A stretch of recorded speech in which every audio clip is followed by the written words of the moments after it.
একদিকে ভূতের হিমশীতল ছোঁয়া, অন্যদিকে পেট ফাটানো হাসি। এই বিপরীতের মিশেলে তৈরি হচ্ছে বলিউডের আসন্ন হরর কমেডি সিনেমা কাপকাপি।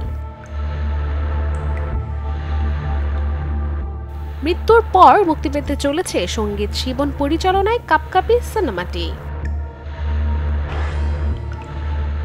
মূলত ২০২৩ সালের মালায়ালাম হিট রোমাঞ্চামের অফিসিয়াল হিন্দি রিমেক এটি।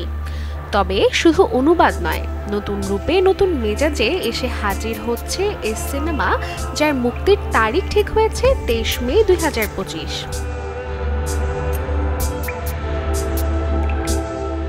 সিনেমার মুখ্য ভূমিকায় রয়েছেন তুষার কাপুর, শ্রেয়াস তালপারে এবং সিন্ধি ইদনানি।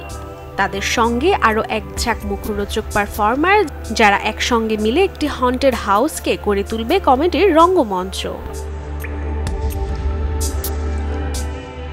কাপকাপি শুধুমাত্র একটি ভূতের সিনেমা নয়, এক গ্রুপ বন্ধুর গল্প যারা অলস দুপুরে মজা করতে গিয়ে ঢুকে পড়ে কাঁপানো রহস্যে।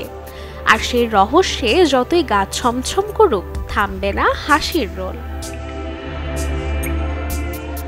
তাই ক্যালেন্ডারে দাগ দিয়ে রাখুন ২০২৫ সালের ২৩ মে, কারণ কাপকাপি আসছে আপনাকে একসঙ্গে কাঁপাতে আর হাসাতে। Desk report, channel 24।